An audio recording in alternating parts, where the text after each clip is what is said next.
page 11, page 12, page 13, page 14. Enough members, in the absence of any corrections, the votes and proceedings of Thursday, June 3rd, 2021 is hereby adopted as a true record of proceedings.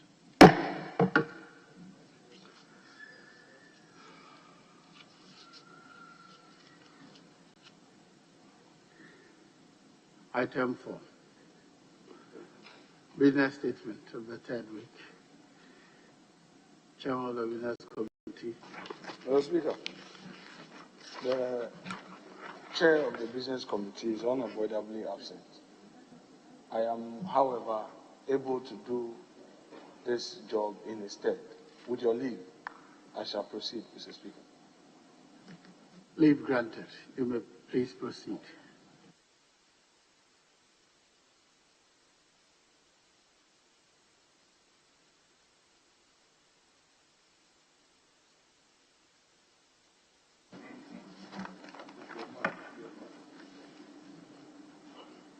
Right Honorable Speaker, I present to this House the business statement for the week ending 11th June 2021. Mr. Speaker, your committee met yesterday, Thursday, the 3rd of June, and arranged business of the House for the third week ending Friday, 11th June 2021. And I shall proceed to submit the report as follows. Mr. Speaker, you would have the liberty to read formal communications that may come to the House. Mr. Speaker may also admit questions, and they have been scheduled for the following ministers to respond, and as has been asked and admitted in the following order. Mr. Speaker, in total, we have 29 questions. The Roads Minister has 18, Finance 3, Minister for Food and Agriculture 2, the Minister of Defense, the Minister of Education has 2, and the other ministers have 1 each. So, Mr. Speaker, we would have 4 urgent questions and 25 oral questions to be answered. Mr. Speaker, members agitated about questions of urgent nature they have asked of various ministers to be scheduled for response. The Business Committee takes this opportunity to assure the affected members that any question duly admitted by Speaker will be programmed in due course for response by the relevant ministers of state. Suffice to state, Mr. Speaker, that the jurisprudence of this House requires due process in all undertakings. It is therefore important to point out to members that once a question is filed, admissibility lies with the Speaker. It is therefore not appropriate that whilst waiting for question to be admitted, it will find its place in the media where a certain impression may be created that perhaps this House is frustrating members. Statements may be admitted in accord with Order 72, where ministers of state may be permitted to make statement of government policy, and statement duly admitted by Mr. Speaker may be made in the House by honorable members in accord with Order 72. The Speaker may also take bills, papers, and reports that may be presented to the House for first reading in accordance with Order 120. However, those of urgent nature may be taken through the various stages in one day in accordance with Order 119. Pursuant to Order 75, papers for the House may be placed on the order paper for laying. Committee reports may also be presented to the House for consideration. Mr. Speaker, In the course of the week, the following committee reports may be presented for consideration at the plenary.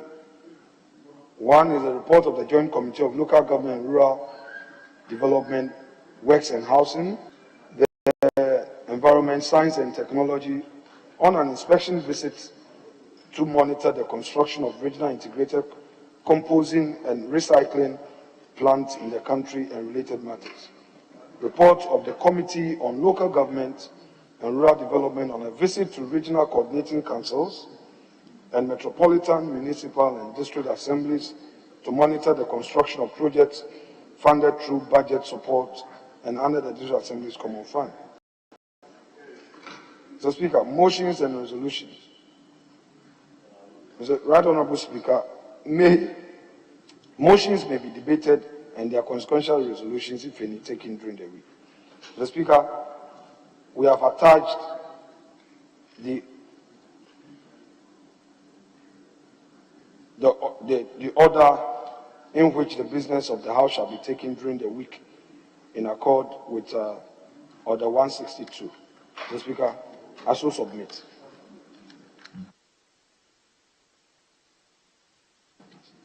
Honourable members, the business statement for the ensuing week has just been presented by the Business Committee. Any comments? Yes, Honourable. Well, Mr. Speaker, I'm aware that the Speaker admits questions. I have filed 2 urgent questions, and it's more than a week today. I'm raising this because urgents have merit of time. I filed, should a motion for an important subject matter of constitutional amendment, not by the Attorney General, even though I know that we have broken the ice on private members' motion, but matters of constitutional amendment, in my view, are weightier. And essentially, on the strength of Article 291 and 292, and in particular, Standing Order 95, and with your indulgence, Mr. Speaker, I quote, "It shall be out of order to anticipate a bill by discussion of a motion dealing with the subject matter of the bill." We're told that this is not a bill, this is a motion seeking to amend Article 97 of the Constitution to allow for incumbent members of Parliament to be speakers. That has some meaning. It means that speakers now will have voting rights, Mr. Speaker. So 97(1), in particular, G. So, Mr. Speaker, it is still my contention, strong contention, that this private member's motion offends our Standing Order 95 because it is anticipating a bill for constitutional amendment. Our rules are against anticipation of a bill. So apart from my objection on whether a weighty matter like a constitutional amendment, anybody somewhere tomorrow not to dry it and water down the powers of members of Parliament, whether we can. Constitutional amendment. The Constitution provides. Thank you, Mr. Speaker. So I just thought I should raise. Honourable members, the Business Committee have scheduled it. Incidentally, Honourable Minority Leader is a member of the Business Committee. So I suggest that to do this discussion at the Business Committee. Once it comes here, we'll take it as the business of the House. Yes, Honourable Deputy. Thank you, Mr. Speaker. Sir, I also filed an urgent question on the acute water shortage in my constituency. What's the name of your concern? In the town, Georgia, which is the constituency capital. And it is not captured for answer next week. So I want to find out from the chairman of the Business Committee when is the minister coming to respond to my urgent question? It's supposed to be admitted because it's urgent. Maybe suppose. Urgent questions are urgent questions. So I want to find out from the chairman, when will that be captured? Probably the table of issues provide some information. Because this is about water. The people need water. So you can't say that it should not be admitted.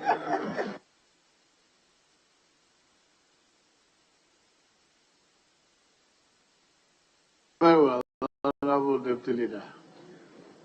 Are you up? Yes. Please hold on. Yes.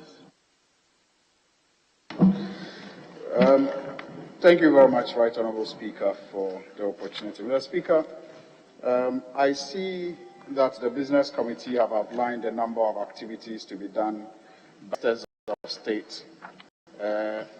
However, Mr. Speaker, if you look at Article 71 of the 1992 Constitution, it says that the President shall, acting in consultation with the Council of State, appoint the Commissioner for Human Rights, Administrative Justice, Auditor General, that is for B. C is the District Assembly, the Chairman, and other members of Public Services Commission, the Lands Commission, and others. Mr. Speaker, and these are all supposed, in most cases, to be done in consultation with these ministers of state. And some of the questions that the ministers will be answering, Mr. Speaker, relates to tasks that agencies and institutions are supposed to perform. Mr. Speaker, that as we speak, there seems to be no indication as far as the composition of boards are concerned. And Mr. Speaker, I will want to appeal to the leadership of the House to perhaps convey it to the President that it is frustrating government business, and a lot of programs and projects, and even the significance of the questions that we file here are reduced by the absence of these boards. Are you proposing that they propose that as a business for the House? Yes, Mr. Speaker, I think that if the leader of government business, draws government's attention to this, anomaly, I'm sure that government will be minded to ensure that we just don't file the questions and get answers that will not, lead to any impact, because boards are not in place to take decisions at the agencies that are responsible for implementing some of the issues we raise in our questions, Mr. Speaker. Very well. Thank you. Yes, Honorable Deputy Leader.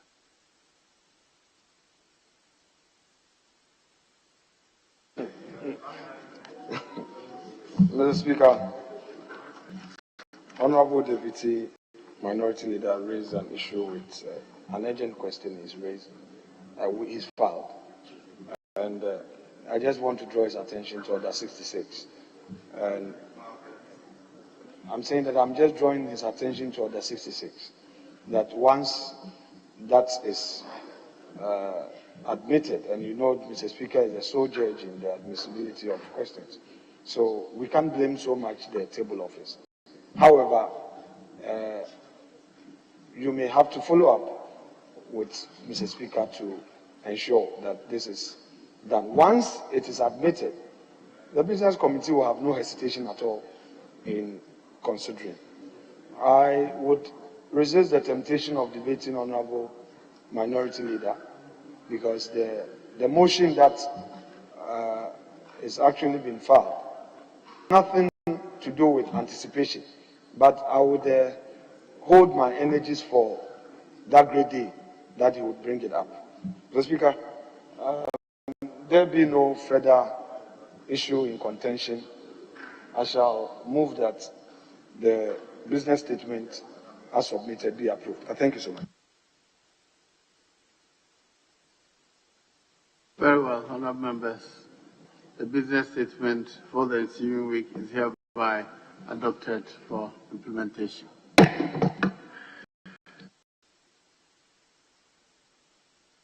Honourable members, our situation today is such that we cannot conduct any of the business unless the leader is ready to present the papers as enumerated. Presentation of papers. Yes, Honorable Deputy. Thank you, Mr. Speaker. Ahmed, he's not doing it. His agenda. Don't bring it up. Are you calling for the presentation No, of papers? he's not presenting anything.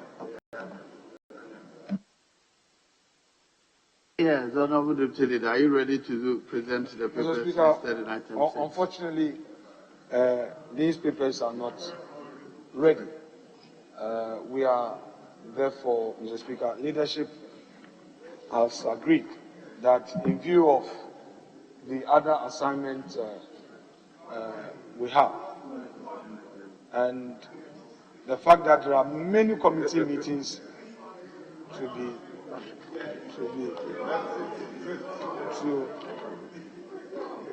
I'm aware that the appointments Mr. Speaker, committee. you are aware that several committees are supposed to meet.